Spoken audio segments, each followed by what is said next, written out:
I'd like to call to order the February 10, 2025 school board meeting at 6:01 p.m. Ms. Marsan, will you take the roll? Yes, Mrs. Bell is currently absent at the moment. Mrs. Fairgrieve? Here. Mr. Kuchert? Here. Mr. Lentz? Here. Mrs. McCabe? Here. Mr. McNally also is absent at the moment. And Mr. Lackner? Here, let's stand for the pledge. I pledge allegiance to the flag of the United States of America and to the republic for which it stands, one nation, under God, indivisible, with liberty and justice for all. Thank you. That brings us to item 2 on tonight's agenda, reports to the board. We'll start with the superintendent's report. Dr. Gordon, you have the floor. Thank you, Mr. Lackner. We have a great night tonight of celebration. So I'd first like to welcome up Mr. Richter to join us up here as he introduced 2 amazing students who I actually know, who have been recognized by one of our state Congress people. Yes. So, Mr. Richter. All right. Thank you so much for having us here tonight. We're really proud of these 2 students who have done some really great work and are going to get some recognition on the national level. So we have Amaya Yamanuru and Kaina Patel, and they have won, I want to make sure I get this correct, the 2024 Congressional App Challenge for Representative Krishnamurthy's 8th District in Illinois. And so what that means is they were under the guidance of their faculty advisor, Mrs. Shu. They worked on developing an app called Safety Quest, and I'll turn it over to them in a minute or so to describe that. But ultimately, their app won the competition, and they have now been invited to showcase their app to Congress in April during the House of Code Festival. So they'll be traveling to Washington, D.C. to do that.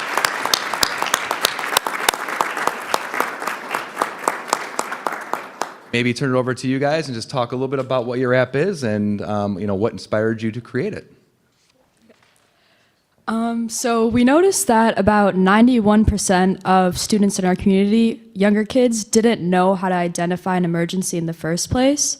Do you want to talk about the parent stats? Oh yeah. So according to our data that we found, there's about 81% of kids that not kids, parents that aren't able to accurately administer first aid or properly respond in emergencies, and kids as well.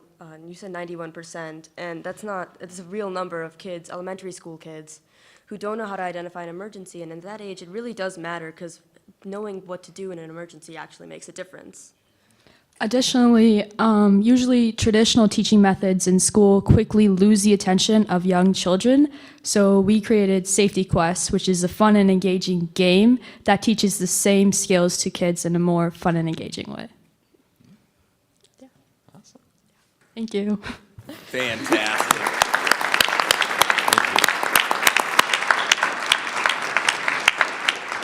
Thank you. To continue the celebration, I'd like to have Mr. Master, Mr. Wojo, come on up and talk to us a little bit.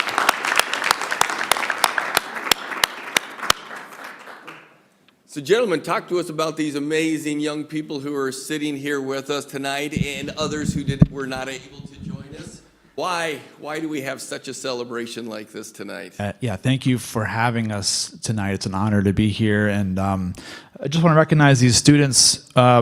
2 ensembles from the St. Charles North High School have been recognized at a state level for being a model music education program. So we submitted a tape of our ensembles, and they were chosen to perform at the Illinois Music Education Conference in Peoria. It's a statewide convention. Over 12,000 people go to this, teachers from all over the state. And they come to this convention to learn about what a great program is and to get ideas and to be better teachers. And we were honored enough to be selected to perform for this.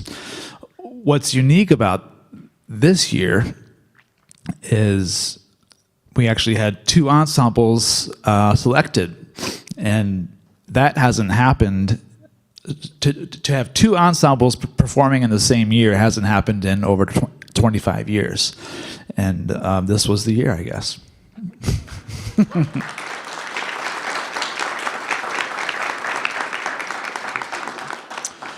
He said it all. I guess so. Anna, Kyle, do you want to say anything else? Come on up, Kyle, or Anna, or both.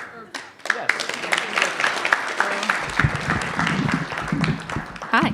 Thank you guys for having us again. Just to speak on what we've been doing to prepare for this, I think the entire experience was super engaging. It was overall a 2-day event, I think, for both groups. We performed on the night that we arrived and had spent quite literally months preparing for this. I know that for speaking for chamber orchestra, we had received our music, I believe, even at the end of the previous school year. So between summer and even from the first day that school started all the way until the day that we were performing, we had been actively practicing, rehearsing, doing late night practices. Even at North, I remember we had a 7 to 9 practice. That was one time, but that was still, I think, I know it's obviously late, but it was still, I think, a great experience being able to practice and perform in front of so many different educators and also different influential people in music.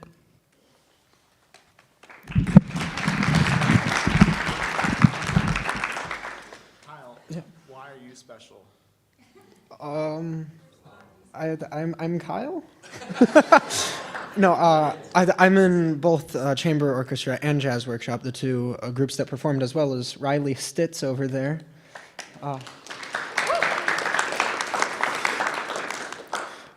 But I can speak to the general musicianship of everyone and how at least I prepared and how I could tell other people were preparing. It was all about music first, and I feel that that was something that really resonated with all the educators, and I am so incredibly thankful that we were able to go there and share Mr. Masters and Mr. Wojo and Mr. Dobick's just love of music, and it was truly a changing experience.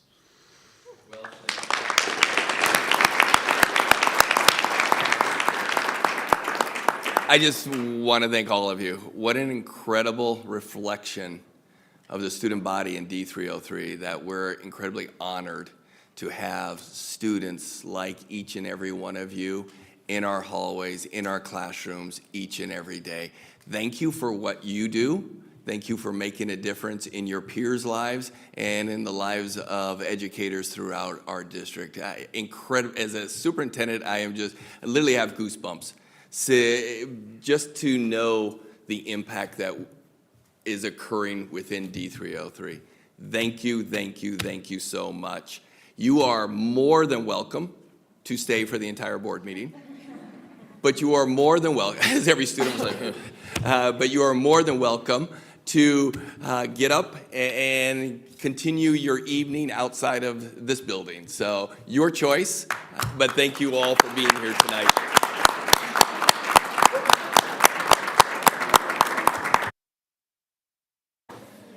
We also have our video celebration, which will be a good segue.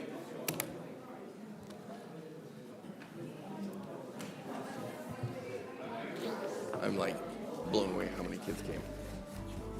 Like, that is so fantastic.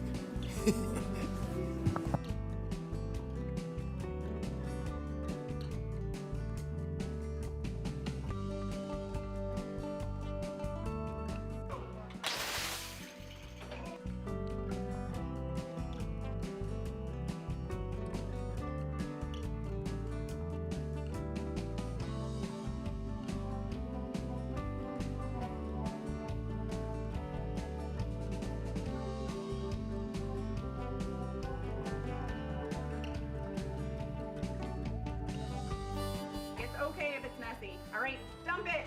Wow. All right, there is our 1 cup of flour.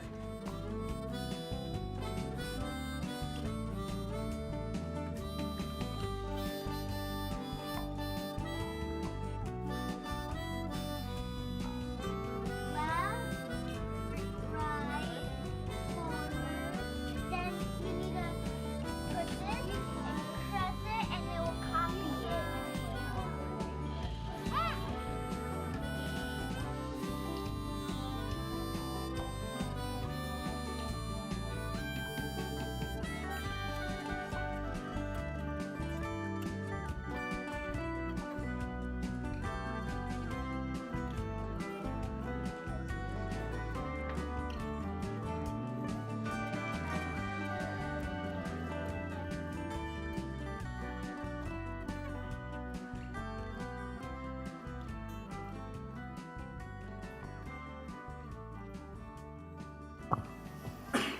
Mr. Lackner, I hand it back to you.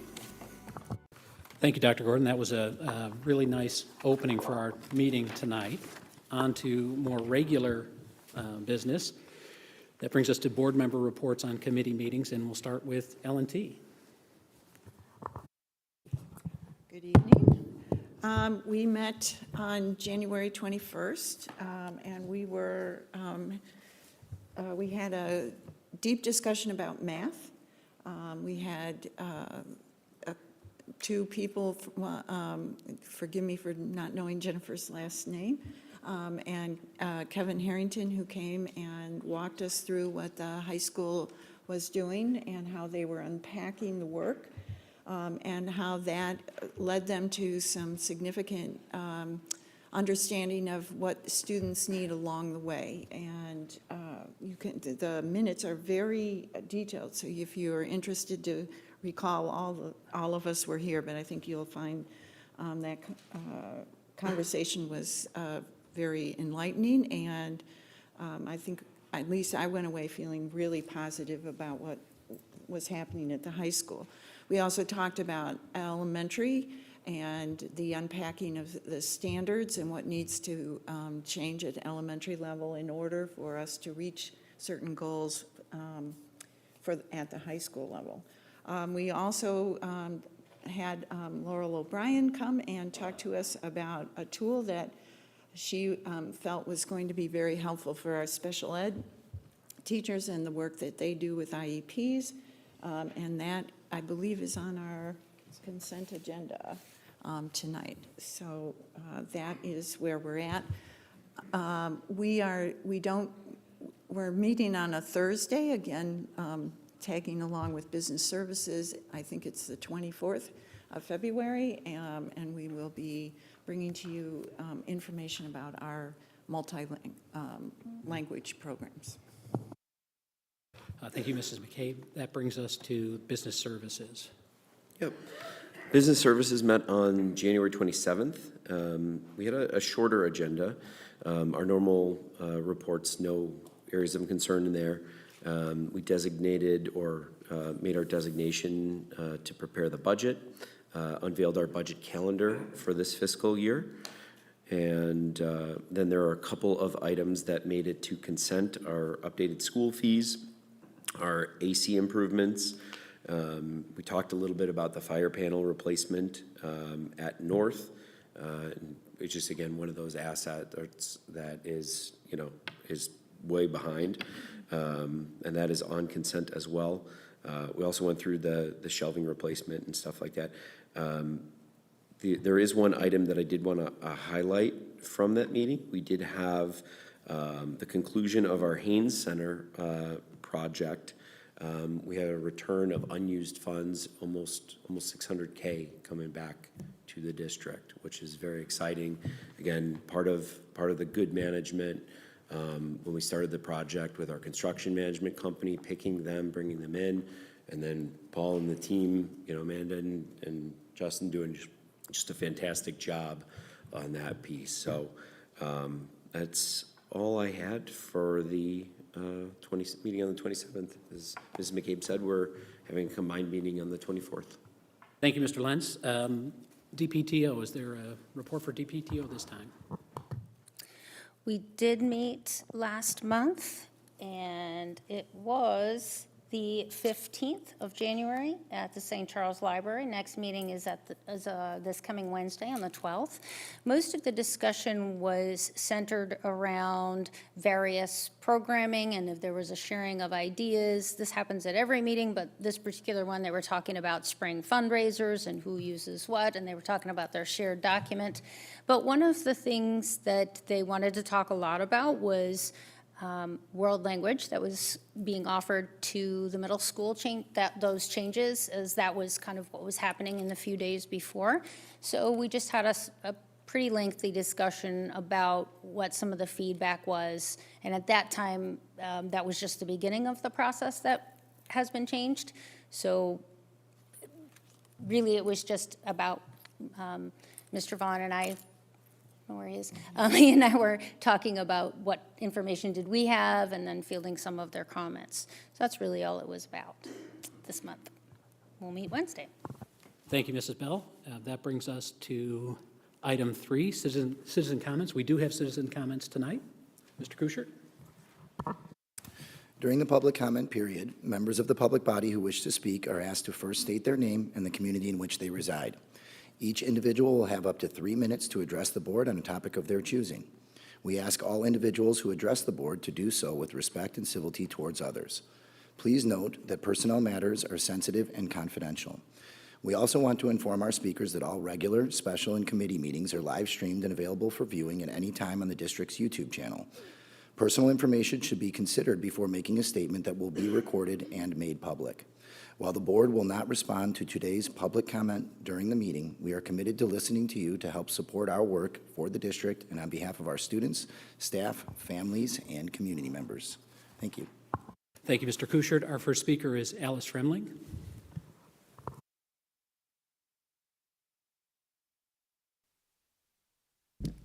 Hi, my name is Alice Fremling, and I live in South Elgin.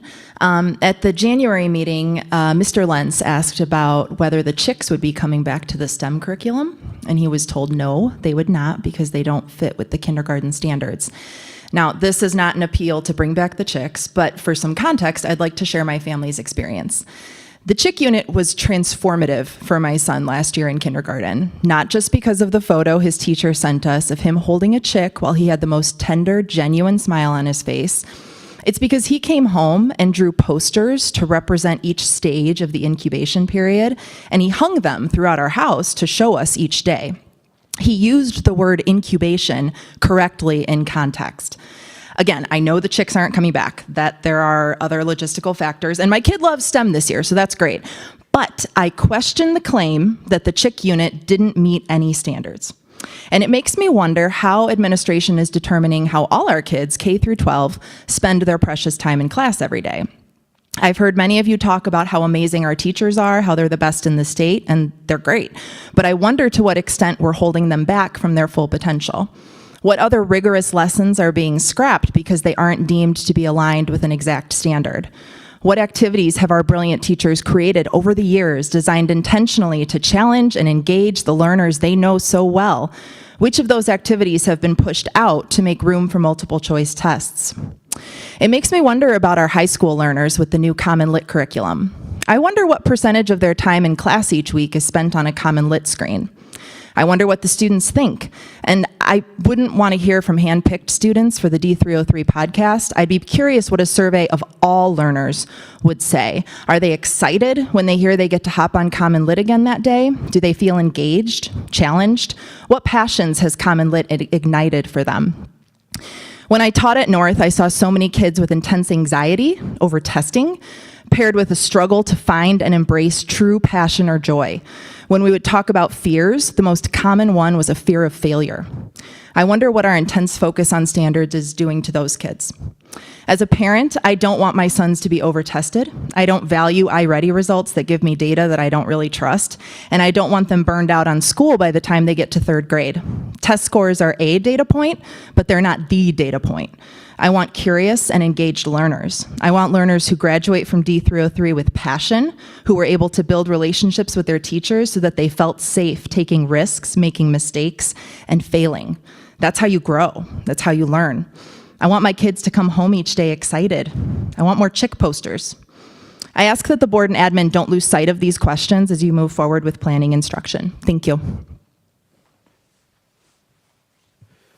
Thank you. That brings us to item 4 on the agenda, the consent agenda. Can I have a motion to approve the consent agenda items 4A through 4P? So moved. Second. Thank you, Mr. Lentz and Mr. McNally. Is there any discussion? Seeing none, Ms. Marsan, can you please take the roll? Mrs. Fairgrave? Yes. Mr. Kuchert? Yes. Mr. Lentz? Yes. Mrs. McCabe? Yes. Mr. McNally? Yes. Mrs. Bell? Yes. Mr. Lackner? Yes, the motion passes 7-0. That brings us to item 5 on the agenda for action. The first is item A. Can I have a motion to approve Board Member Bell's registration for the Kishwaukee meeting? So moved. Is there a second? Second. Thank you, Mrs. Bell and Mrs. McCabe. Is there any discussion? Hearing none, Ms. Marsan, can you please take the roll? Mr. Kuschert, Yes. Mr. Lentz, Yes. Mrs. McCabe, Yes. Mr. McNally, Yes. Mrs. Bell, Yes.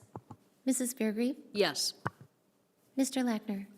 Yes, the motion carries 7-0. That brings us to item 6, for information. There are 4 items included in the packet that are information only. They are the D303 financial. What did I skip? Oh, excuse me.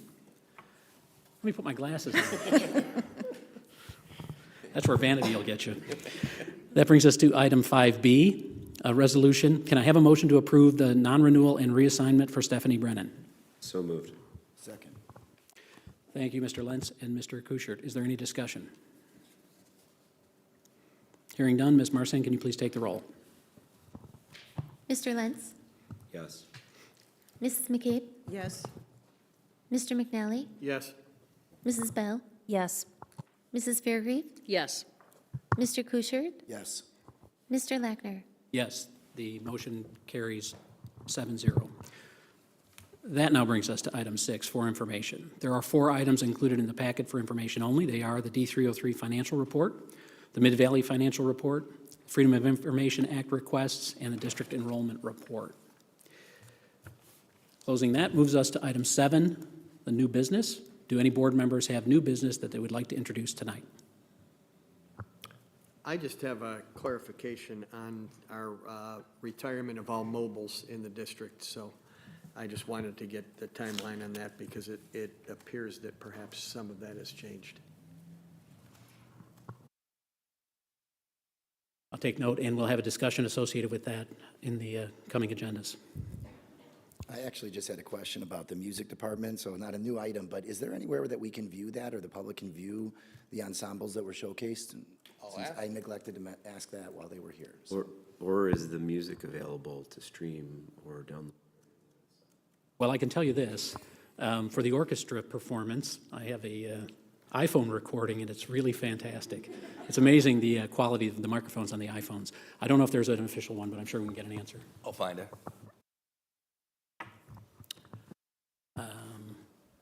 That brings us to end of the meeting citizen comments, item 8. Seeing that we have none, that brings us to item 9. Can I have a motion to adjourn to closed session for the purpose of the appointment, employment, compensation, discipline, performance, or dismissal of specific employees, specific individuals who serve as an independent contractor in a park, recreational, or educational setting, or specific volunteers of the public body or legal counsel for the public body, including hearing testimony on a complaint lodged against an employee, a specific individual who serves as an independent contractor in a park, recreational, or educational setting, or a volunteer of the public body, or against legal counsel for the public body to determine its validity. So moved. Is there a second? Second. Thank you, Mr. Lentz and Mrs. McCabe. Any discussion? Ms. Marsan, please take the roll. Mrs. McCabe, Yes. Mr. McNally, Yes? Mrs. Bell, Yes. Mrs. Fairgrieve, Yes. Mr. Kuschert, Yes. Mr. Lentz, Yes. Mr. Lackner. Yes, the motion carries 7-0. The board will adjourn to closed session at 6:25 p.m.